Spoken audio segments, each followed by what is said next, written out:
সত্যি করে একটা কথা বলেন, ঝগড়া করে পর্যন্ত কোনো লাভ হয়েছে? মামলা করে কোনো সমাধান হয়েছে?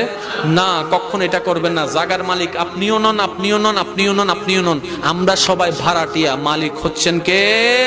তা আল্লাহ না মালিক? আপনি কোন মালিক? আপনি মালিক হলে কবরের মধ্যে আপনার জন্য জায়গা যাচ্ছে না কেন?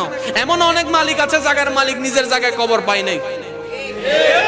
আমি একটা বাস্তব কথা বলি, এই জায়গার একটা মালিক আছে না নাই? আছে না? উনি মারা গেলে ওনাকে এখানে কবর দিবে কেন? দিবে না, উনি তো জায়গার মালিক। তখন ওনার ছেলেরা বলবে, হ্যাঁ ওনাকে এখানে কবর দিব।